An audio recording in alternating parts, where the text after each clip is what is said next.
Hello friends, back with a new video here, showing some new arcade sticks that I picked up in the last couple months. First off, we got the XE1 Super Famicom controller, which also works with the Super Nintendo. And if you know the PC Engine HE1 Pro, it's made by the same company and has a lot of the same features. You can turn this dial over here to adjust the buttons however you feel is more comfortable. And it's got your basic start and select, and this 5, 6, and 7 is LR, and I don't know what else. And you can also adjust your auto fire right here. And also it has this screen over here which turns on when you turn on your system, which allows you to remap the controls. It actually shows what buttons you're hitting on the right, which is pretty cool. And also you can adjust the auto fire rate and actually change the button setup completely if you want to. Also, I think this controller is compatible with the regular Nintendo, the NES, with this port over here in the back, which I haven't tried, but it looks like that's what it should be for. Next up, we have a Soul Calibur 5 arcade stick for the 360, which is on sale maybe a month or two ago for $100, which is a really great deal. And as you can see, it's for the 360 because it has these ugly buttons over here, and Microsoft requires any arcade stick maker to keep that same color pattern that they use on their controllers. And what's unique about this controller is the setup over here where it's actually indented. You got your left bumper and right bumper over here and the start and select button, and actually just a select button, and it's actually lowered maybe like a quarter of an inch. And you also have some other buttons over here. You can change the function of the LB and RB and start and select. Also, what else?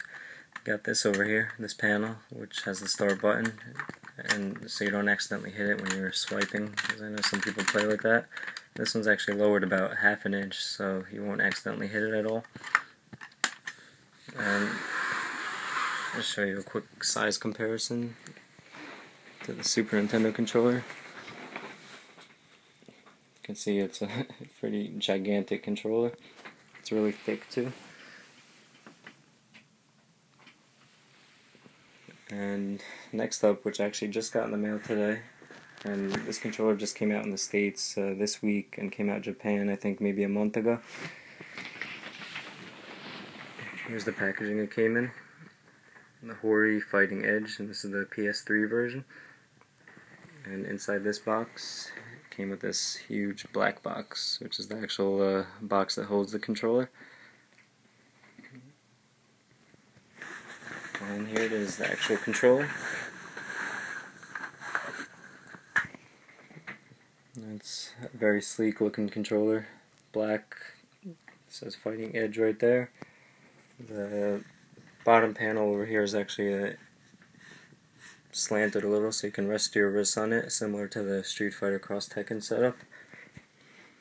The unique thing about this stick is it actually has a touch panel over here with the start and select button, and there's also a tournament mode which will disable, I think, start and select so you don't accidentally hit it.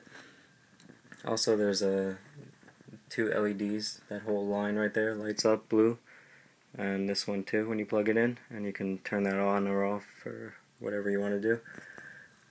Also, you can remap the buttons with the touchscreen any way you want. On the 360 version, you might want to keep that in mind, that these buttons cannot be remapped because they'll be color-coded and Microsoft just doesn't allow it, I guess. But yeah, another cool thing about this controller is that the buttons are all brand new, produced by Hori, they're really well made. They work a lot better than their old buttons, and they're comparable to Soundwell buttons.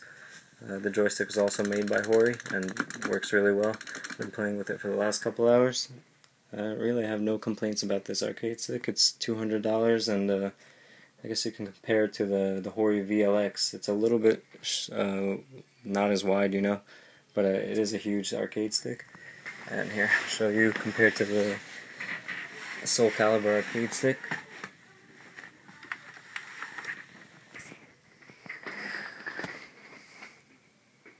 You can see it's a gigantic arcade stick. Also on the bottom here, you have these rubber pads. I don't know how well you can see that, but you can use those so it won't slide on your lap or even on a table. It won't budge at all. I think this stick is actually lighter than the Soul Calibur one, but I'm really loving this stick. It's probably, I always say this, but it's one of the best sticks I've ever used. But yeah, that's it guys, and I'll have a new video coming up soon with a lot of new shoot 'em ups that I picked up recently. So yeah, take care, and thanks for watching.